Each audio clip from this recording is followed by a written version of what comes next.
Welcome to this session, turning compliance into a comparative advantage, a competitive advantage.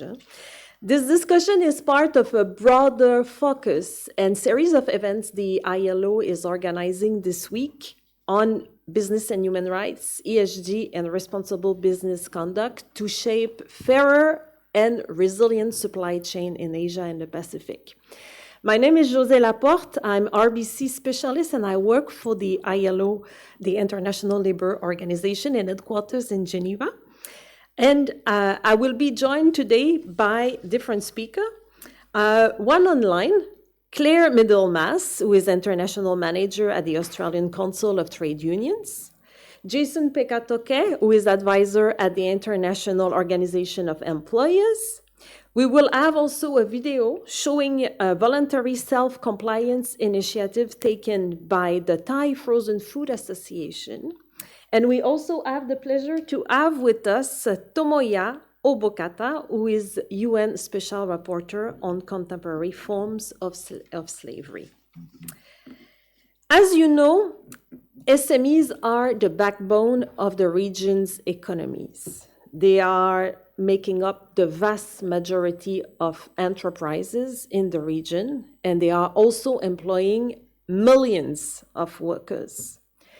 They are essential to key export sectors. Let's think about apparel, fisheries, electronics, agriculture. They are therefore crucial to a number of supply chains. And increasingly, global buyers, as well as regulators, expect SME to meet human rights due diligence and ESG standards. Many SMEs are struggling, as you know, with limited human resources and finance to meet these requirements and comply with them. At the same time, we see sectoral initiatives, employers and workers' organizations, ILO guidance, that offer practical support to help SME navigating this landscape.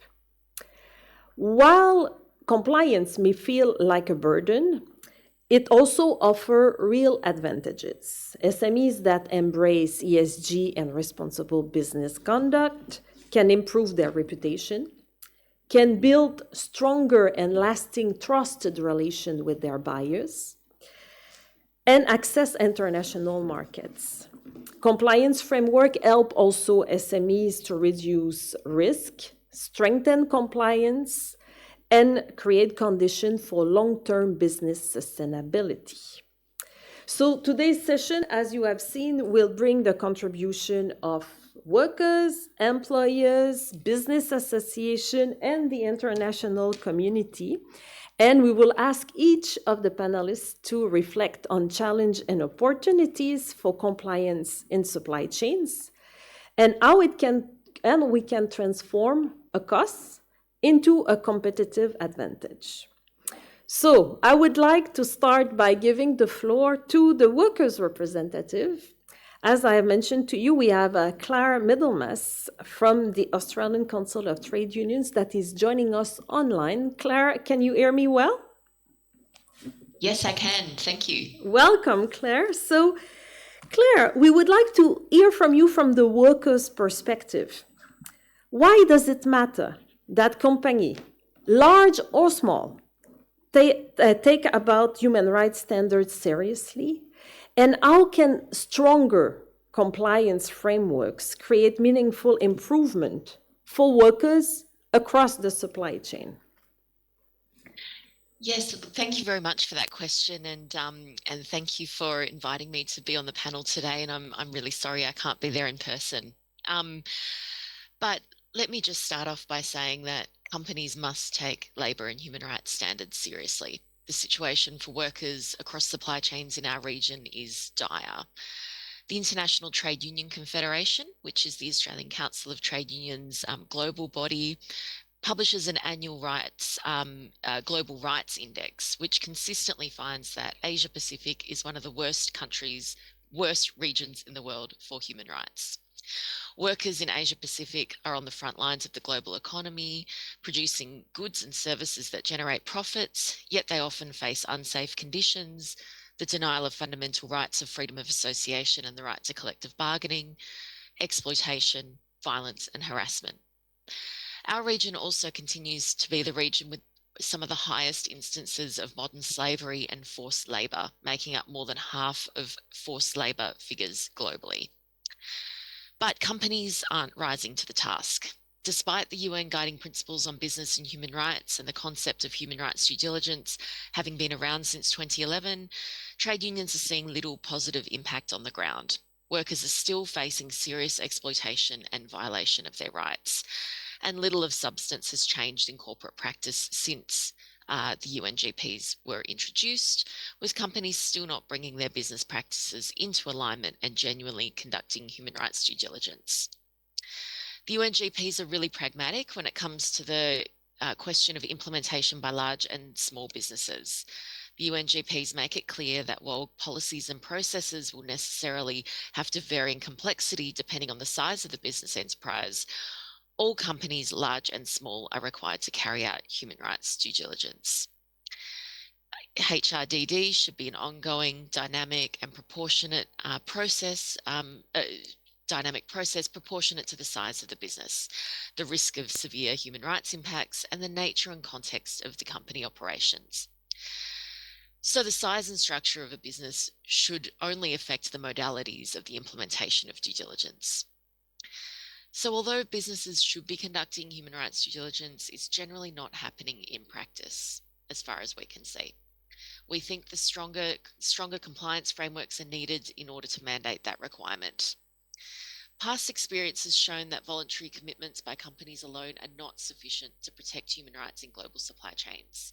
This was made really clear during the COVID crisis. With a drop in demand as a result of the pandemic, many companies abruptly ended the procurement of goods and services and defaulted on prior commitments made, which had a disastrous impact on workers in our region, resulting in massive job losses, unpaid wages, and increasing the risk of forced labour.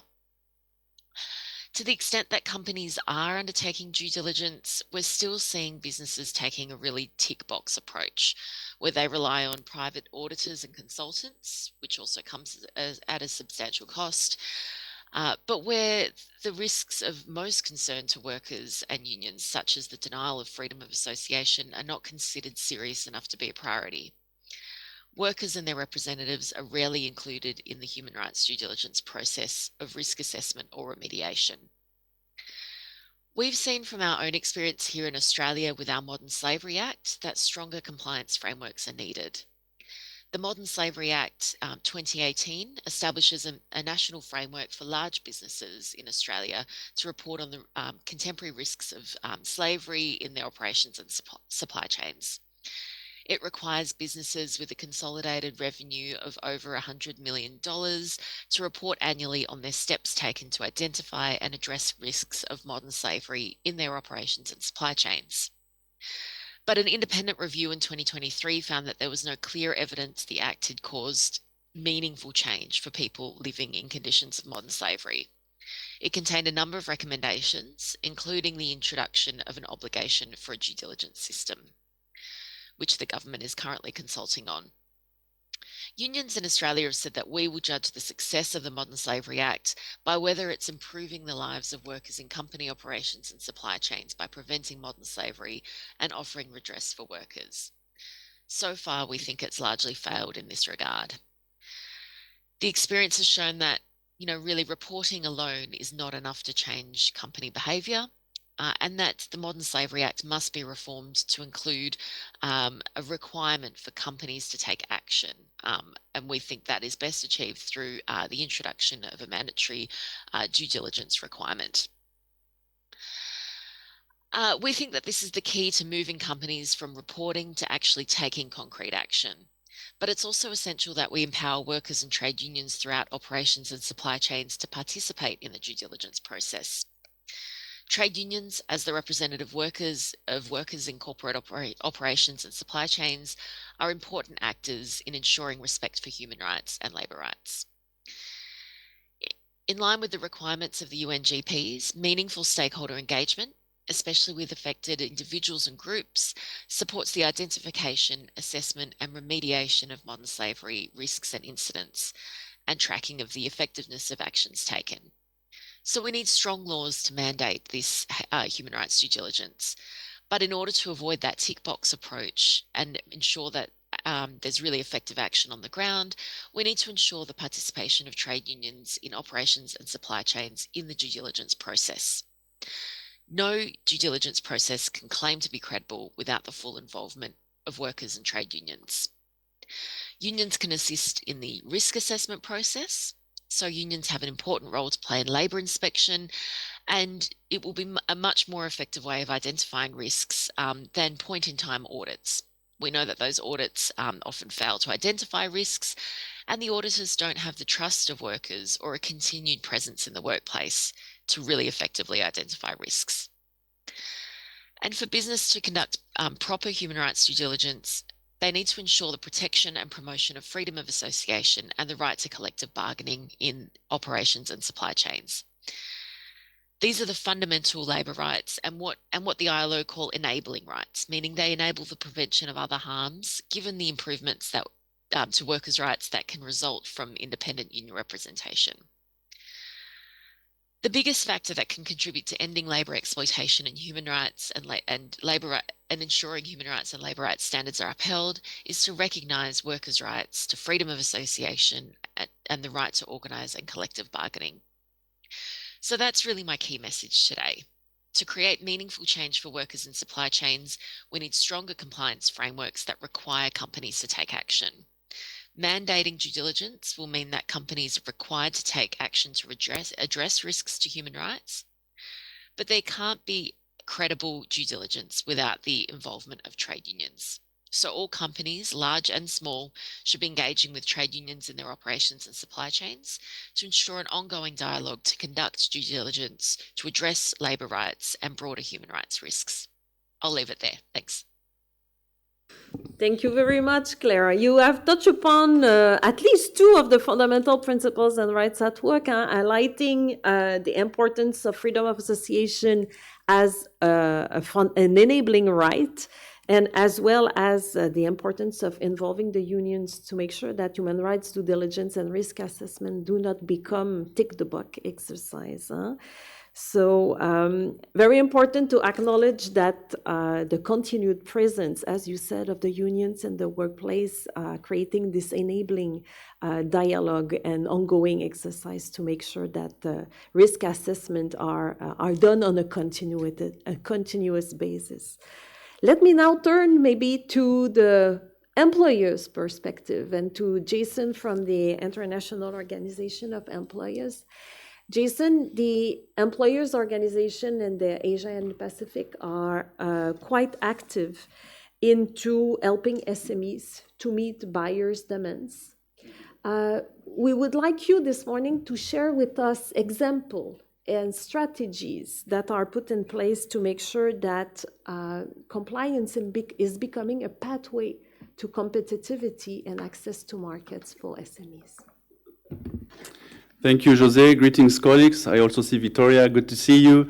It's great to be here, and thank you for the invitation. I want to start by just some reaction from what I heard from my colleagues from the trade unions.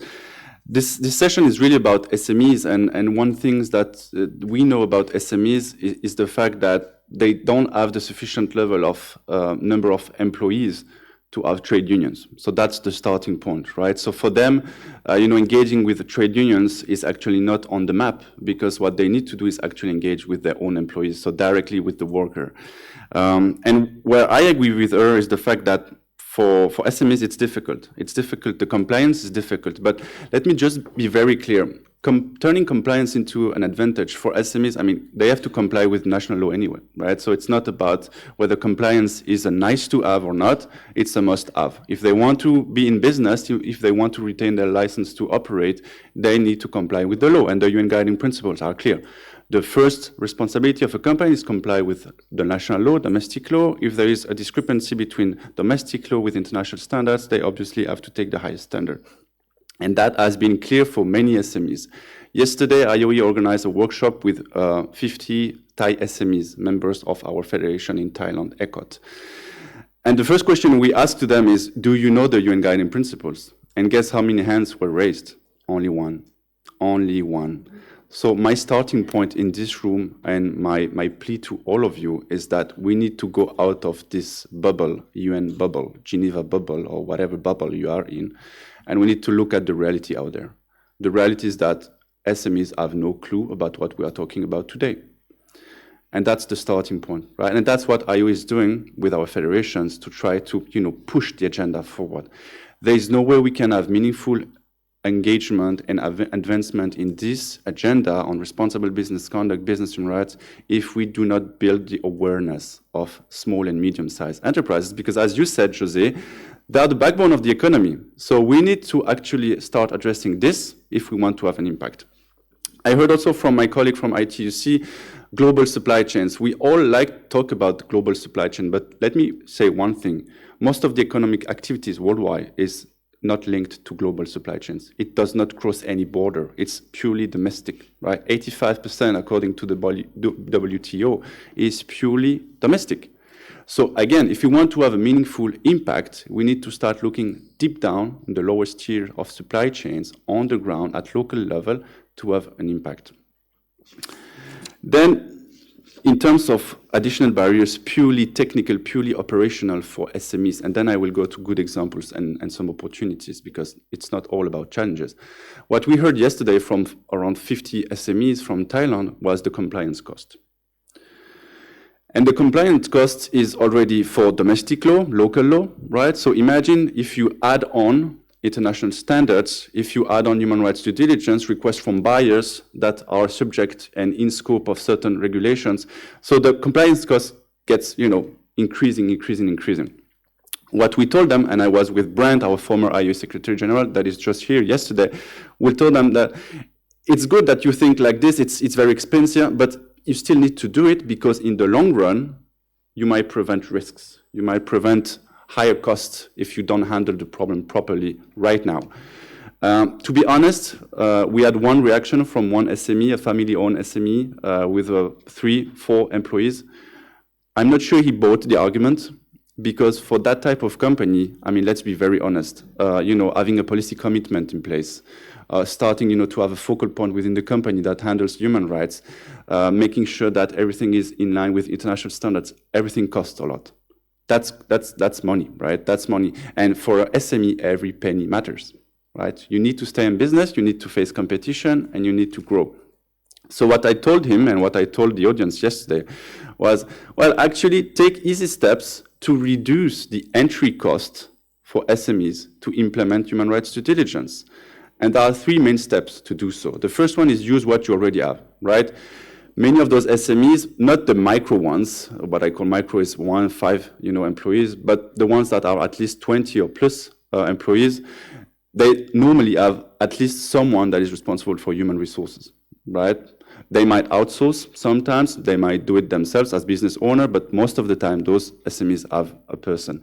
And that's the entry point for human rights, right? You use the human resource department, focal point, person that is responsible for that, and you just add on and you help this person to, start drafting a policy commitment, start, talking to employees about human rights diligence, why it matters, and you embed, right? You embed. The problem that we saw and the reaction from the team, from the participants yesterday was, well, sometimes we don't even have a human resource person, So that's difficult. That's number one. Number two is really trying to make people aware and to engage, right? At the end of the day, stakeholder engagement is really key for human rights due diligence. So what I told them with Brent was precisely, try to not only have one focal point responsible for that, but it needs to be, a SME-wide approach. Everyone needs to be aware of the commitment. Everyone needs to be, part of the action taken to respect human rights and to implement. Why? Because it's easy. If there is an issue at some point, the employee will be on the front line. Right? He will know because he contacts the suppliers, he knows what is going on. The CEO or business owner sometimes is just, the strategic voice, the strategic position of the company, so he cannot have sometimes operational level awareness. And finally, the most important thing that we told them is that don't be discouraged. don't be discouraged, because during one day yesterday, we presented them how to implement due diligence. At the end of the day, I can tell you, they were like, wow, it's a lot. So really, step-by-step approach. You don't need to implement everything at once. As a SME, as a business owner, do it your way, do it step by step, and don't be afraid of starting and getting it, right? It's not all about costs. And if you need to, make a budget. Make a budget. Estimate the cost for you to implement human rights due diligence, because everything costs money, including human rights due diligence. So those were the barriers and challenges we saw. On the opportunity and the positive side, we saw actually that most of them are doing already 95% of the job, right? They comply with domestic law, their employees are happy, everything goes well. So, I mean, that's encouraging for us, for IOE, for our global business community, because there is a willingness. And we know that in life, motivation and willingness is usually the biggest element in a recipe, right? That's the most important. But let's not fool ourselves, right? It is complex, it is difficult. Sometimes there are problems. I'm not naive. I'm not here to say that there are no problems from the employer's side. When there is a problem, we have to solve it, we have to prevent, we have to mitigate. And if there is a real issue, I mean, companies need to be punished, right? I mean, that there is no problem with that. But always on the positive side, trying to push the agenda together. On good stories, I didn't find a good story from this time in Thailand, because there was only one that knew the UN Guiding Principles. The rest was completely lost. But we did one training last year in Uganda, also with 40 SMEs, member of our federation in Uganda. And one good story was from a company, a type of sectorial association that was sending flowers to Europe. Uganda is a big market for exporting flowers to Europe. And he basically said, like, look, I mean, today with social media, with everything is known, right? So we know that we need to take steps, because otherwise, if at some point someone on social media is saying that we use child labor or there is a forced labor case in our supply chain, we know it's finished. We're done. The business is dead. So I think that was a good point and an interesting element to see that there is a stick, right? That can be put on companies. But it's not all about sticks. It needs to be also about carrots. And I will finish with that. We hear a lot in those forums about human rights, mandatory regulations, more regulation. We heard our ITUC colleague, I hear that a lot from the unions. We need more laws, we need more regulations. But what we heard from the ILO Supply Chain Forum that happened on Monday and Tuesday this week in Bangkok as well, is that we all agree with the fact that the real problem is effective implementation of the existing laws. So adding on might be great on paper, but it will not solve the problem of governments that actually do not have the capacity to enforce and implement. So we need to work together. I think social dialogue is a key tool that we need to leverage even more in this very diverse region. And what we need to do from our side as to-do list is really try to go to local places, go to the ground, on the ground, boots on the ground, and really try to advance the agenda. And for that, we should really engage with stakeholders, right? With you, with our trade unions counterparts, with the ILO that is doing a great job with technical capacity, José with the multi-team, and that's what we need to do. But as a business representative, we cannot do it alone. That's crystal clear from our side. And really, again, we need to make sure that SMEs have the knowledge first. You cannot do something if you have no idea about it. That's the starting point, and that's where I hope we can work together. Thank you. Mm-hmm. Thank you very much, Jason. It's promising to say and encouraging when you say that indeed the first thing is to comply with national law. And once SMEs are doing it, they do actually fulfill 95% of the requirements. But let me challenge you with a few points. You also spoke about the fact that enforcement is an issue. And I would add to that formalization is also a challenge in the region. So when you have a lot of SMEs that are operating in the informal economy that may not be complying with local law, you went into the issue of partnership. Unions, you said, are also one of the partners in which you engage. So if you could tell us a bit more about what are the synergies you can be building, including with trade unions, in order to improve also formalization, including with government also, how in synergies formalization strategy can help actually support compliance. And also, you alluded to the fact that the level of awareness was very, very low among SMEs. Also, through different partnerships, you make sure that this level of awareness is increased in the lower tier of the supply chain. Great questions, and thank you for the formalization hook. SMEs face two main challenges. The first one is unfair competition vis-à-vis informal companies, right? So let's imagine. Let's take Thailand, for example. I think 60% of the economy is informal. If you go in other countries like Bangladesh, 95% of the economy is informal. So in addition to everything I said before, you have a big plus as an unfair competition vis-à-vis formal companies, and we represent formal enterprises with our members and federations.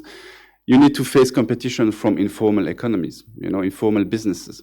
So you're in a street, and if you're a formal SME, you pay basically taxes to the government. And then in addition to that, you might in front of you have a competitor that is basically selling a product way cheaper because it does not pay any taxes, right? So that's already a big problem and a -1 starting point for SMEs that are formal.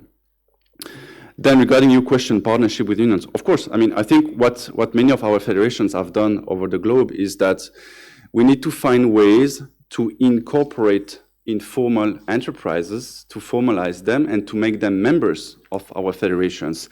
And trade unions do the same, right? Trade unions find ways to also formalize workers, usually together with us, together with the federation as social partners, so that then it's a win-win situation for all. As a federation, we have more members, more formal members. Unions can have more members also that wants to unionize as part of those companies. And then for the government, it's even better, because then you have more companies paying taxes.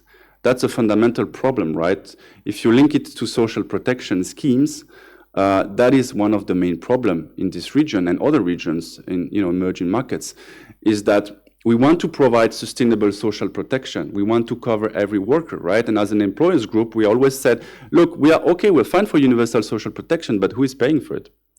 And that's where formalization is so key. You need to make sure that you have companies that contribute to the system, workers that contribute to the system, and the only way to do so is to formalize them first. So you formalize them first, they contribute to the system, and then you can expand this system to those that really need it. And most of the time, those are, low-skilled workers, workers that earn a minimum wages, etc.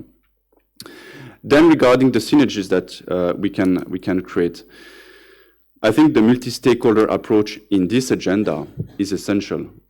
I don't want to spend too much time, but I think that's obvious. I think we all agree that we all have a role to play in this agenda of responsible business conduct. And I like to use an expression that I heard back, I think 2 years ago in Africa, in the Forum of Africa that Victoria and UNDP are also helping organizing there. One company, Anglo-American, told us in our caucus, look, we accept as a company and as an employer that in this agenda, we all have a role to play. Governments basically enact laws and they need to make it, enforceable and implementable. As a company, we need to do our part of it. And then civil society and trade unions are really key for us to flag us the problems, right? We need to have this early warning mechanism. So that's why it's so important, the stakeholder engagement in a human rights due diligence, because it allows companies to know the problems and take care of the problem. I think, stakeholder engagement is the best remedy. I like to use this expression. Stakeholder engagement is the best remedy possible because it's actually a good early warning system that allows you to know the problem, engage, consult, and make sure you solve it. So just to finish with the fact that, synergies are key. I think in the region, there's a proven record of a lot of good negotiation, consultation between employers, trade unions, but also civil society. And we have good projects also from the ILO side, right? We have Better Work, for example, for those of you that are not aware. Better Work is a great program in the region that is really helping, companies to comply. So that's really the heart of this topic we're talking about today. So I will stop there. Thank you. Thank you, Jason. The Thai Frozen Food Association has been implementing the Seafood Good Labor Practice Program, which is a voluntary self-compliance initiative. They were supposed to be with us this morning, but actually will not be able to make it. But we have a short video to show you to capture this experience. Good morning. My name is Vibun Supakala Pongkun, Vice President from Thai Frozen Food Association, or we call TFFA. TFFA was established in 1968.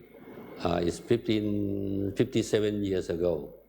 Our current member is 130 members, and most of the members are running for the seafood factory business.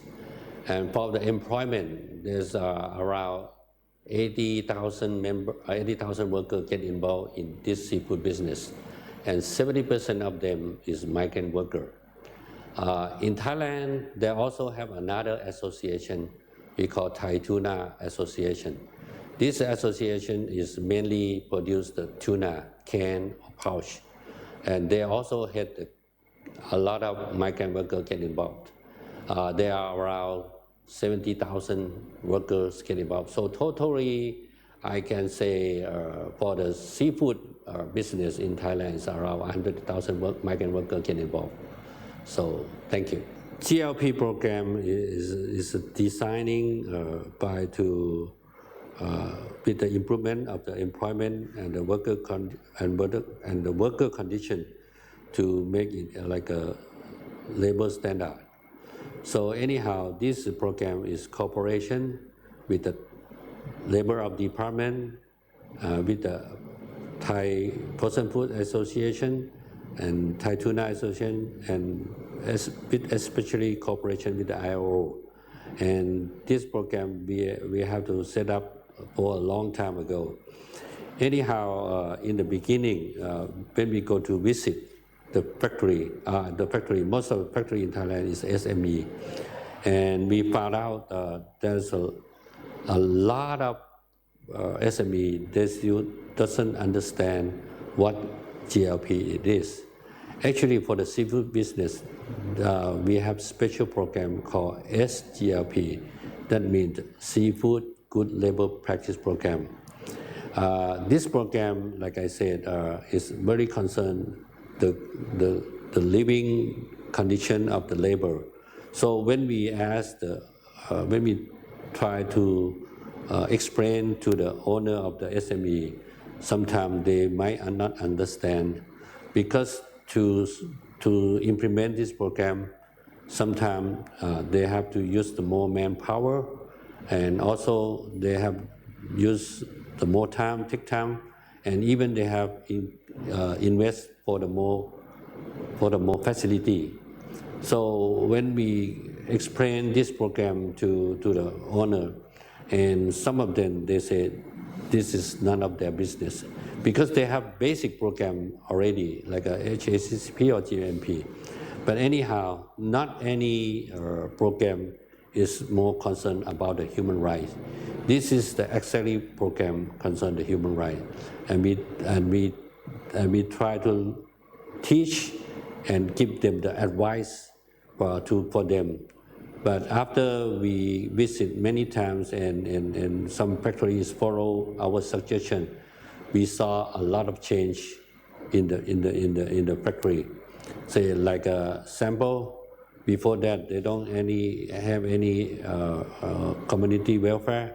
They don't have the suggestion box when the label have some problem or some concerning, and even some what you call employment contract. They don't have the dual language. And the most important part, I think this is before the employment they have pre-pregnancy test. This is one of the issues that even some SM factory they don't understand. But after we give them the advice and they follow our suggestion, they have a lot of improvement. I think this is the good way of the starting to let them have the more chance to do in the global business in the near future. One more, I think is a very important point. Most of the time, when the SME owner asks what did they got, but they also forget one thing is normally SME in Thailand is one of the supply chain for those big company. They already supply to the big company, and big company, most of them, they are export to the world market. So they have been related. So this is the first step for them to have to complete this program. So for the next step, I think for the SME, that we should be very challenging for us how to let the SGLP program to be accepted or known by any other international organization or department to make sure this one is passed to the international labor standard and they can accept it. This is one of the big challenge. So I would suggest like that. In Thailand, most of SME business is one of the supply chain for those big company, and those big company they already have to respond to business and to conduct the human right.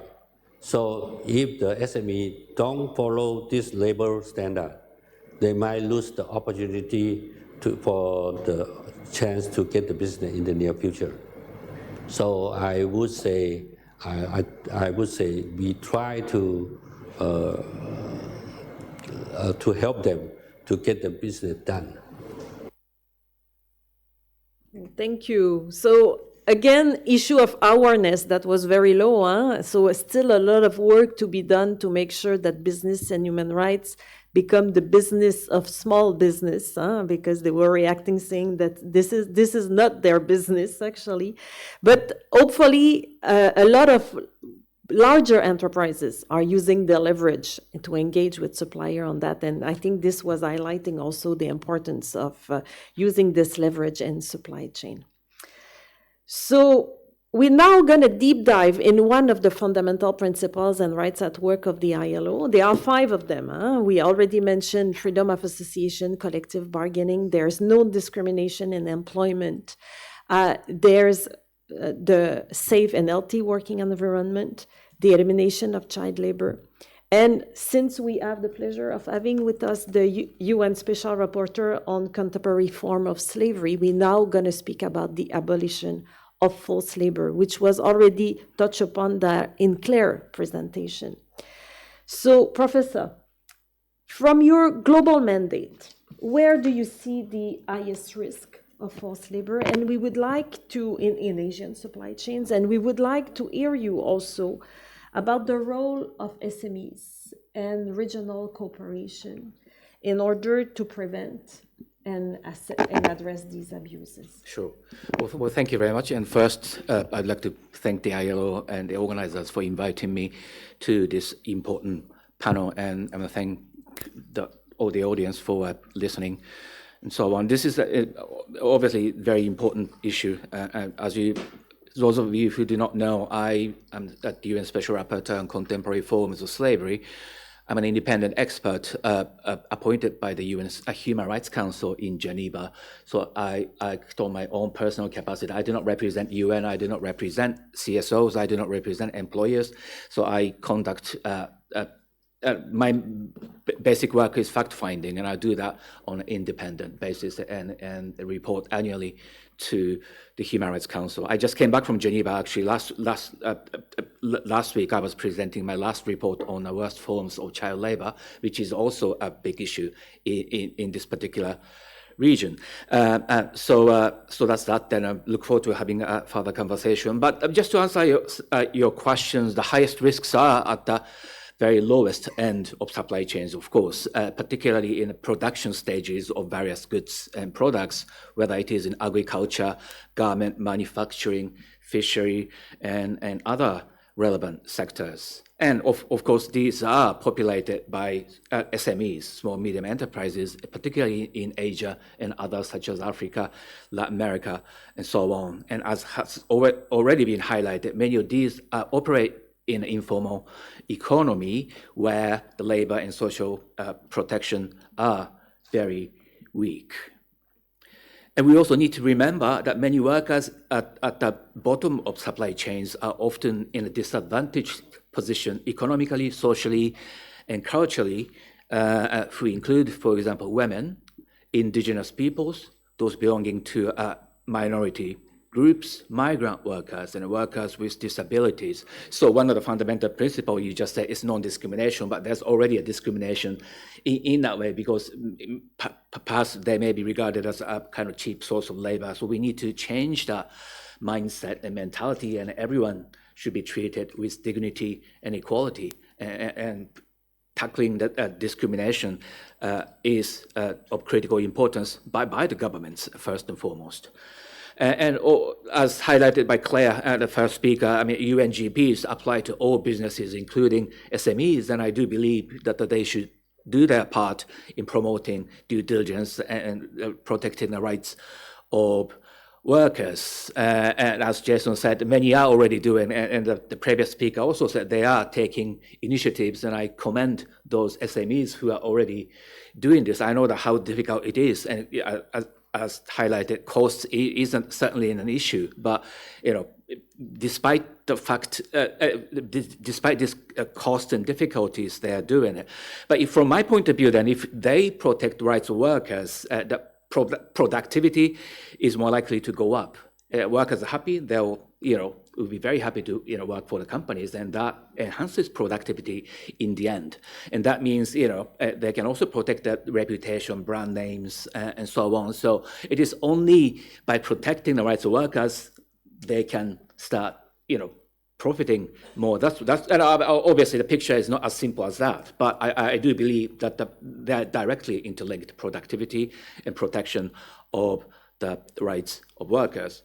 And also, informality came up, and promoting human rights due diligence and protection of rights of workers, I do believe lays important groundwork towards the transition from the informal to the formal economy. Because if you protect the rights of workers, and that also leads to access to labor law protections and social security. And for businesses, there are benefits of being formalized, such as easy access to financial services, whether they are loans, credits, insurance, or they are more likely to attract investments from institutional and other investors. And if you protect your workers and reputation, there's lots of opportunities to open up even for SMEs. So these are, I think, the reasons why they should also pay closer attention. So there are costs, but I do think the benefits outweigh cost in the end. So I would encourage all SMEs to look not just at the cost in front of you, but at the longer term prospect of profitability and so on. I think is quite important. But for this to happen, I do believe that the primary governments are first and foremost responsible for supporting SMEs. An increasing number of governments are doing that, but not good enough in my view. So I urge all governments, particularly in Asia and Pacific, to do more to provide financial and other support to SMEs so that they can enhance their knowledge and capacity to implement human rights due diligence. Once again, this can take forms of incentives, let's say in access to credits and loans or tax breaks, so that governments can implement something like that to encourage SMEs to take this seriously.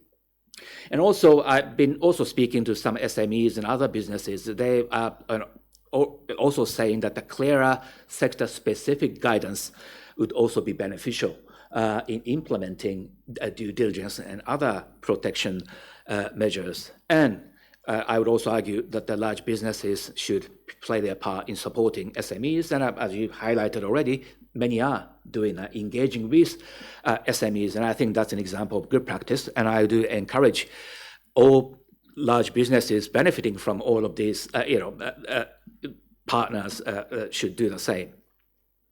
In terms of cost, then, I did a report a while ago on use of modern technology to reduce the cost of monitoring. So for example, in Italy, I think I just discovered recently that they are using a blockchain technology to enhance traceability in supply chains, and also artificial intelligence or AI to monitor the activities for early identification of labor rights abuses. So these are, if used appropriately, can reduce the cost on the part of SMEs and so on.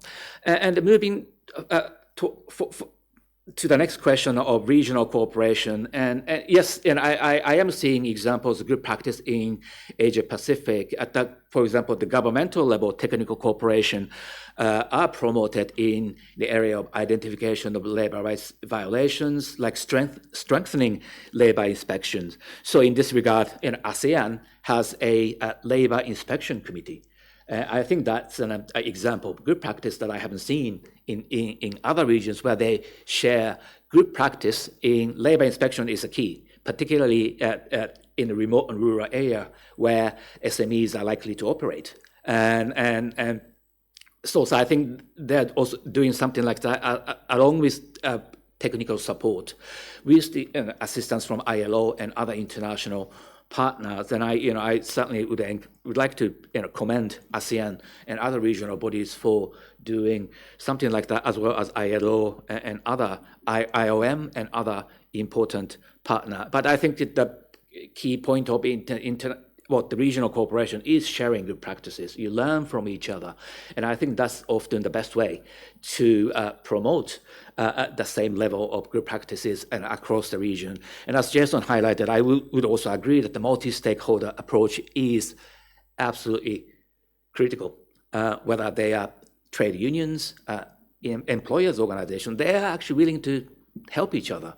And so instead of rejecting, they're employers' organizations, so therefore they're only for benefit. I mean, that's not necessarily the case. So I think we need to create a culture of mutual respect, a multi-stakeholder approach where the governments are actively working with trade unions, employers' association organizations, civil society, and workers themselves. And it is of critical importance to reflect the voices of SMEs first and foremost, and also workers working on the ground. Without listening to their voices, we cannot implement an appropriate strategy. So in terms of human rights due diligence, I mean, there's no one-size-fits-all approach.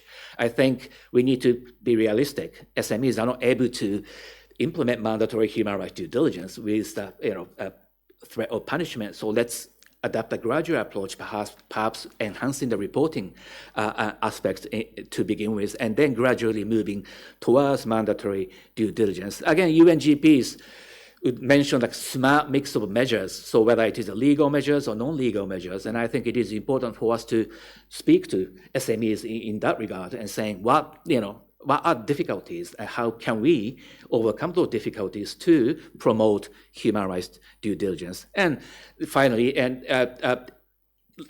regional cooperation is not just about the government and international organizations, but I'm also seeing good practices. For example, trade unions have, like in Asia, have a dialogue on a regular basis, and CSOs, civil society organizations are also working together across Asia to share good practice and reaching out to victims and survivors and protect their rights and so on. And finally, employers' associations are as serious as others, and we need to acknowledge their contribution that they are making in this regard. So I'll stop here for now, and if there's any further questions, I'm very happy to carry on the conversation. Thank you. Thank you very much, Professor. You touch upon something I found very interesting, is to linking up also formalization as an incentive to access to finance, which is very important because we know that about 50% of requests from MSME for financing are actually unattended. So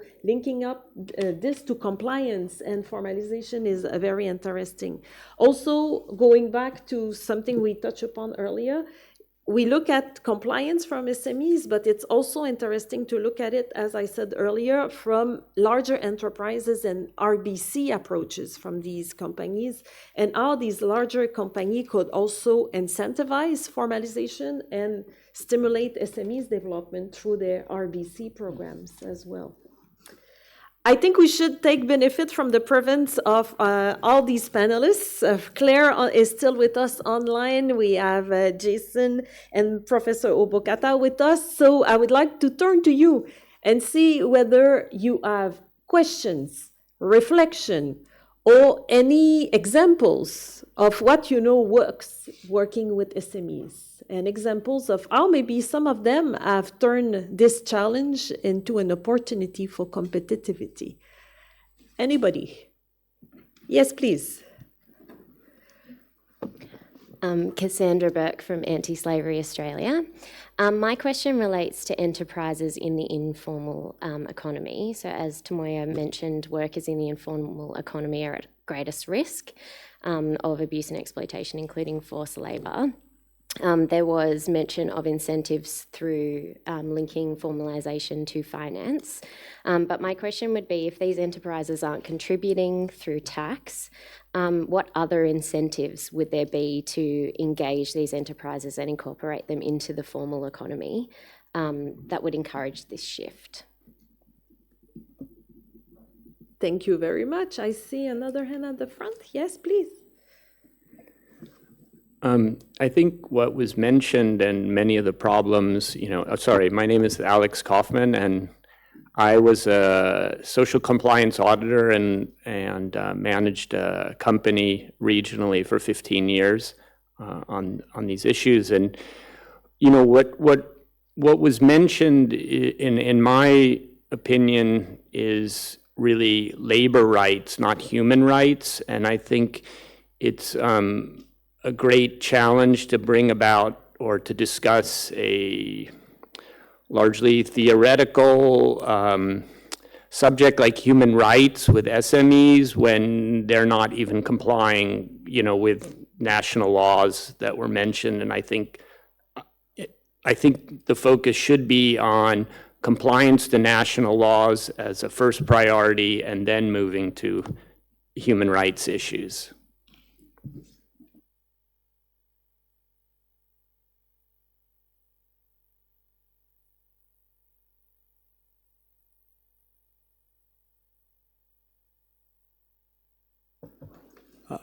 My name is Mahinda Seniratna from the International Commission of Occupational Health. 3 years back, the ILO included the right to a safe and healthy workplace as a basic human right in one of the 5 pillars. And in this business human rights process, I don't see as much attention to occupational health and safety as a basic human right.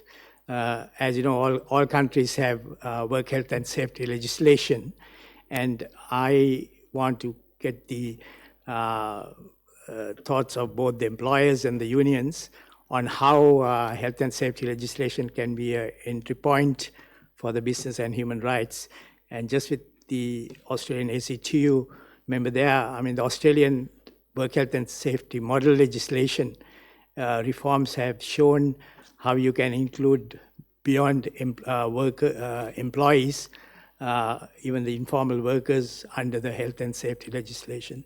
So I'd like to hear both your thoughts on this. Thank you for that very practical question. Yeah. Anybody else before we turn to... Okay, let's take this round then. Who would like to go first on the incentives for formalization? Jason, okay. Thank you, Jose, and thank you for the questions. So regarding the incentives, look, the problem that I see with SMEs that are in the informal sector is that it is extremely difficult to formalize them. Let's be honest, right? When we talk about incentives and we hear that we have to formalize, I think the focus should really be on the how you do it rather than just to state it, because at the end of the day, this will not change much. In my view, labor inspections are one tool, but again, governments cannot have labor inspections in every single company. That's just impossible. But I still believe that this is the key starting point. But for that, you need, resources to have, strong labor inspectorates at country level, and usually we know that this is the problem, the weakest problem for many countries. So that's the starting point. Then the role of our employers federation is also important, right? Having, engaging and discussing with informal companies. Usually they have to start with the biggest one, right? Because they have no idea about the small ones that are not even on the panorama for them. And trying, to really raise awareness about what is the benefit to formalize. But again, the main problem is the entry cost, right? You don't pay taxes. What kind of incentive you can give me for me to pay taxes? Because I know that when I will start entering into the formalization, I'm already losing money. So that is the key problem that we have not been able so far to solve in many, many emerging markets and countries. Because there's just simply not, fiscal space also from the government side to really try to push that. You have to really, it's a one-off cost at the, beginning, and then they need to see this long-term return on investment. But again, long-term return on investment, this is for multinational companies, this is for big companies. SME needs to struggle every day to survive. So they don't have those, problems. They don't care. That's, the simple reality. And I think it's important to state that reality in this forum. So working together also with, trade unions again, working together to formalize both members for employees and trade unions is important. I think when I heard, global supply chain, the fact that multinational buyers need to help, yes, of course they need to help. But the main problem is that at the end of the tier, right, supply chain deep down, there is no visibility, there is no knowledge about who is doing what. And so we know by many research, right, that usually the best working conditions are the ones, for the first tier of, global supply chains, multinational companies, because they have code of conduct, because, they take care of, making sure that to comply with the regulations, they are in scope with, right, for multinational companies, they need to make sure that, their business partners are fully aligned and in complying. So again, I think the main focus needs to be on, addressing the problem at, local level. Really, the government needs to really act. And I was really pleased to hear from the special rapporteur that the government has a key role to play, right? UNGP 3c, right? It's really about the government as a state duty to protect human rights, need to provide guidance to companies to respect human rights and to implement due diligence. So far in the region, in my view, the only government acting with leadership has been Japan. Okay? You have a lot of engagement from Japan. You're supporting UNDP through a lot of projects with the Business Human Rights Academy, supporting ILO with a lot of projects, working with Employers Federation, to really, really advance the agenda. But the other governments, in my view, are lagging behind, right? And I know they lack resources. We all do, but that's no excuse, right? Human rights, at the end of the day, it's everyone's business. So we really need to push the agenda forward. And if you allow me, I will just respond to Alex, also your reaction. And the OSH. So quickly, OSH, you're right. I mean, we are facing the difficulty of, starting really talking about OSH also as part of due diligence. Why? Because traditionally it's really a labor right, purely. And so it's mainly handled, and it's already advanced a lot in labor codes and through the social partners' engagement and collaboration. So I would say that it is handled, but not that much in the realm of human rights due diligence, right? Because it's already well advanced, traditionally speaking, in labor relations. We have with trade unions and workers. So it's still important, obviously, for human rights due diligence, but in my view, we need to better create the nexus rather than, believing that nothing is done, because a lot is done, and you work a lot also on this issue. And finally, with Alex and your question, I fully agree. Compliance with domestic law is the first step. Again, because it costs a lot of money to implement human rights due diligence. So first you start with the basics, so that a company can operate, can stay in business, and then you implement due diligence. So thank you. Jason, allow me maybe just to link back to piggyback on your answer on formalization. You spoke about the role of government to contribute to that, but at the same time, how would you rank the top incentive for formalization?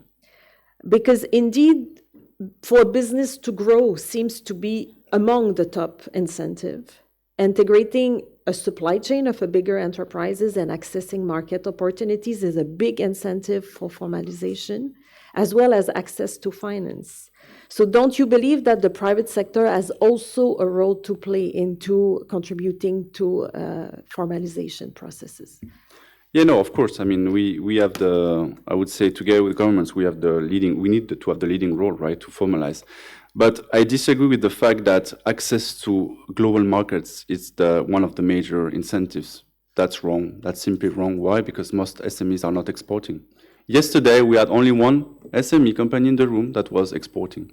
The rest were purely domestic companies. So again, the focus on domestic supply chains, that's where we have to act. Telling them, you will grow your business, you will have access to new markets. SMEs, active only in the domestic market, they don't care. They don't care. I'm honest with you. It's not important for them. What is more important for them is to maintain, their customer base, and also have a sound relationship with their business partners. And sometimes when they do export, of course, they face, sometimes requests from buyers, and that's where, engaging with buyers is so important, right? With companies that source your product, that is key because they can support you. They can support you. But once again, the vast majority of companies don't have buyers as we, understand here buyers as, multinational companies from foreign countries. So.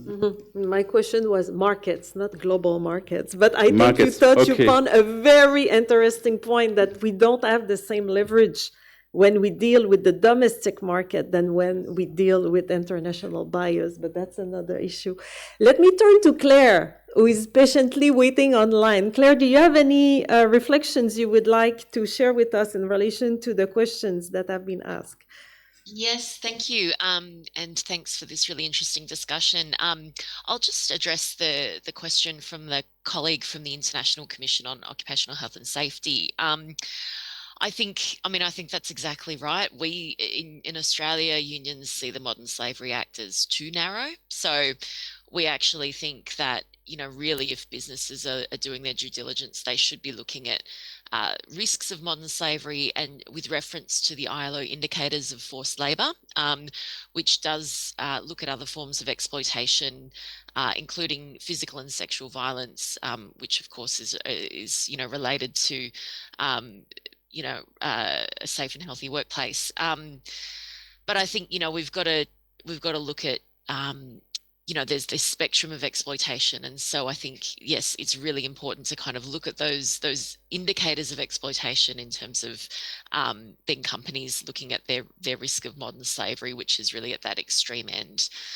But we do think that our laws need to be expanded to ensure that companies are required to conduct due diligence with respect to all labour rights. And we do want to see a standalone Human Rights Due Diligence Act introduced in Australia as well. But I think occupational health and safety is actually a really interesting kind of entry point, I suppose, for businesses to think about due diligence requirements. Occupational health and safety law in Australia requires businesses to actually do due diligence. There's a duty to prevent harm to workers and other persons in their undertakings. And so I think that already, this is a good sort of starting point for a conversation about a broader sort of human rights due diligence approach, because businesses are already required to do that due diligence with regards to occupational health and safety. I'll leave that there. Thank you. Thank you very much, Claire.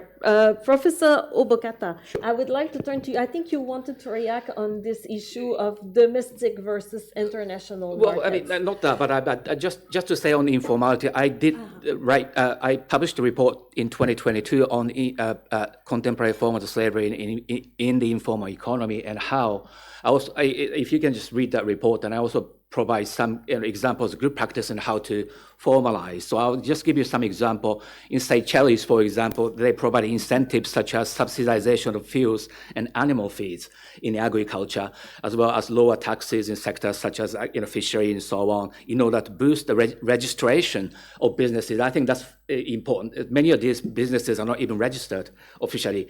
And so something like that seemed to work. And in Chile and Turkey, they have micro and small businesses receive some tax exemptions and credits in return for registration.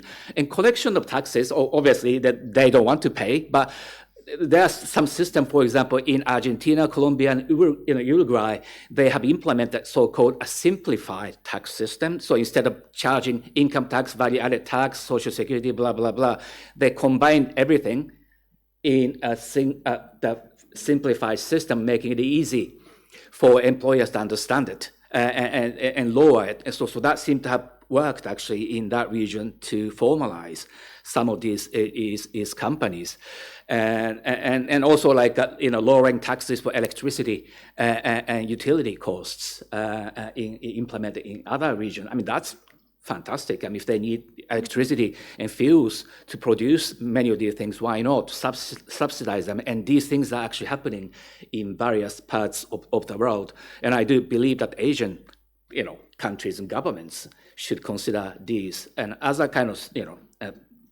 mean ways to encourage businesses to be formalized and also to protect workers. I do believe so. So these are some of the good, kind of recent examples. And I would, if you're interested, please do read that report. And I just also wanted to comment on that occupational health and safety. I mean, that is not even an entry point, and that's an integral part. Okay, we do have international labor standard, but under international human rights law, there are rights to work, and just and favorable conditions of work is already guaranteed under the International Covenant on Economic, Social, Cultural Rights, which many states are already parties to. As part of the just and favorable conditions of work is precisely occupational health and safety. So states are already under obligation to do these things, and the question then becomes, how do you translate that into workplaces, particularly SMEs? Once again, incentives providing PPEs to these firms so that everyone has an access to all this equipment, health and safety equipment. I think many governments are doing that nowadays, subsidizing these potentially expensive things. So there are different ways that to encourage companies, even SMEs, to take occupational health and safety more seriously and to formalize. And I'm very, very, very happy to give you some other ideas if you are interested. Thank you. Thank you very much. Yeah, indeed, the fact that the safe and healthy working environment recently became the 5th fundamental principles and rights at work provides this additional leverage, as the UNGP referred to the minimum. At minimum, enterprises should carry due diligence in having in mind the fundamental principles and rights at work. We still have a few minutes left, so we can take a few more questions. Kelvin, yes, please. Yeah, thanks. We have about maybe 6 to 8 more minutes. But I just want to make the point that, back to the formalization issue, that there are some firms, notwithstanding whatever carrot you have, they prefer to not be formalized because they see formalization as coming under the radar.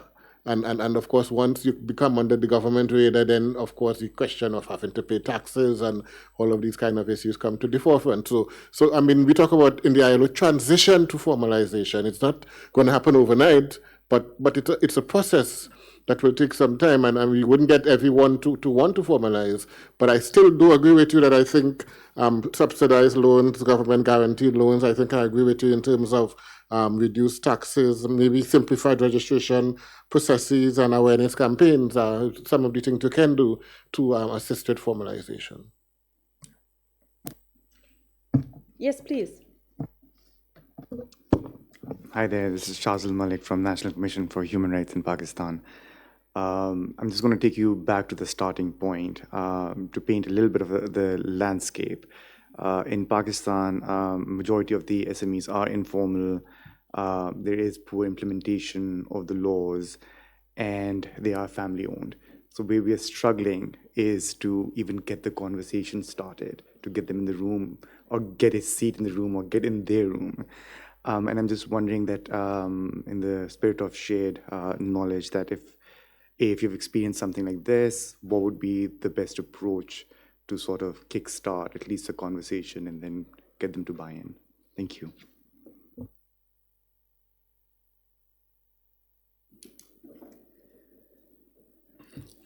Hi, good morning. My name is Kai Kim.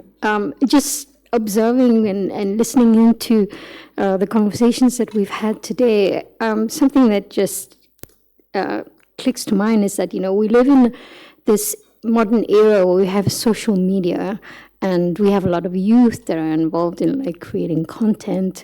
For some, I was just thinking, maybe like a way forward is that, if we educate the youth who are about to enter into the workforce about these issues, that this might be a way of trying to address it, that people are aware of their rights as workers. Maybe they'll have more agency to speak up, and we can try and address this issue through this channel. Very good, thank you. Anybody else? Oh, yes, please, sir. Thank you. Fuzz Kidder, Australia Be Slavery Free, Million Makers. I think that the SMEs is such an important area because so many of the resources have been put into the larger and multinationals. And again, we get from SMEs that we talk to across Asia-Pacific region that they just cannot afford those. So who should pay for them? Yeah, really good if retailers and end users do that. But again, most of it's the domestic market, not the international trade. I think that in picking up the theme of the forum this year, that we are in a time of crisis. And surely we've got enough whys, we've got enough whats. We've now got to move to solutions in the hows. And particularly, where are the repositories across Asia Pacific of models that work for SMEs that people go to? Because what SMEs continually ask us is, where are the models which we can afford, which we can actually use? And I think that's the time where we talk about multi-stakeholder. I think we've got regional multi-stakeholders that need to come in this. And where are the repositories, or where should the repositories be for people to actually see the models of how we can do this?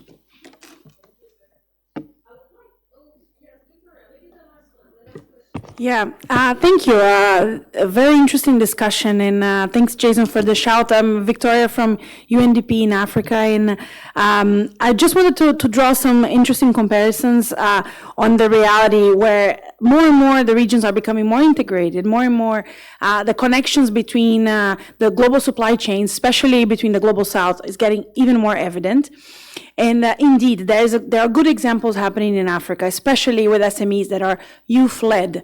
The colleague from Pakistan, I believe, have mentioned about the importance of youth, social movements, social enterprises. These have become a very important trademark in the African continent, especially on some emerging economies that have a similar trajectory to some of Asian countries. Kenya, Nigeria, Cameroon, they are picking up on the business case for human rights as SMEs. So it's inspiring to see.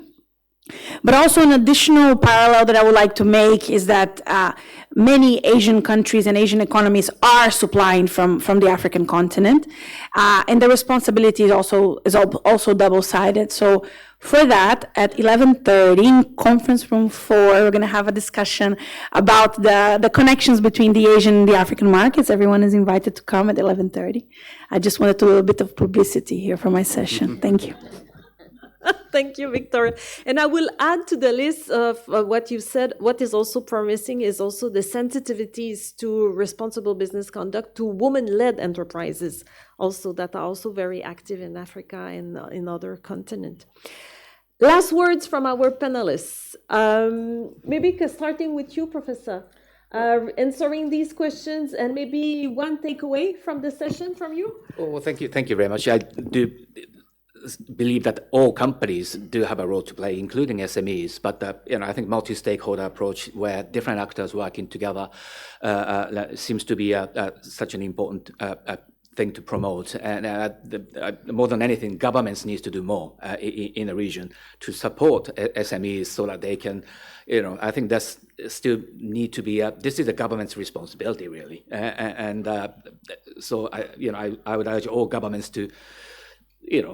Take steps to work with SMEs first and foremost, but in conjunction with that, employers, trade unions, civil society, and others. Thank you. Thank you very much, Jason. I'll try to briefly respond to all of you. So, regarding your question from the NHRI from Pakistan, how to start the conversation with family-owned business? I would say go to our Employers Federation of Pakistan. And ask them if they're willing to help. I'm sure they will. because most of the members are actually, SMEs.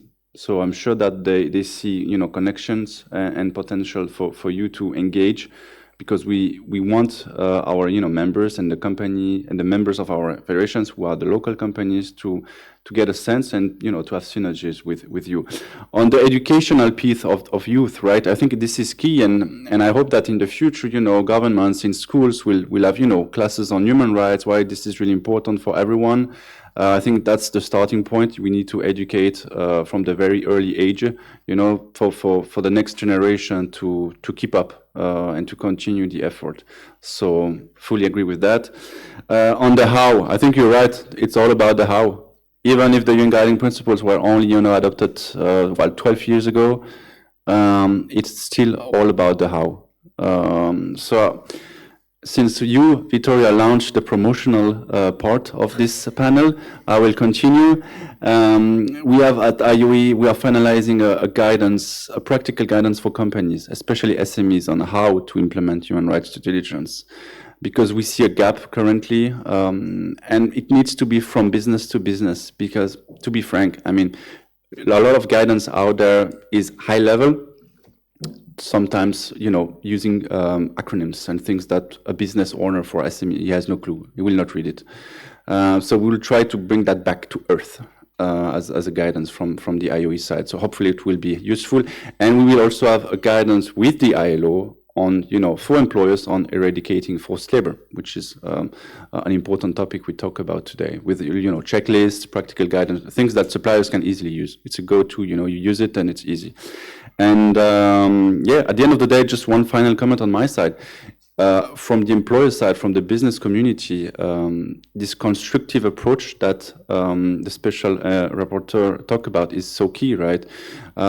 If we enter in a room or a forum where we already see, shields against companies, there's no way we can advance this agenda. So my plea to all of you and to also civil society organizations, trade unions, I mean, don't think we are the bad guys, Sometimes we might, but most of the time we're not. So we are happy to, to engage with you, to talk to you, and hopefully we can advance the agenda together. Thank you. Thank you, Jason. Claire, online, from the trade union perspective, if you can share your thoughts on the questions that have been raised and one takeaway from the session. Yeah, no problem. Thank you. Look, I'll just briefly just say in regard to that comment about educating young workers. Of course, that's critical.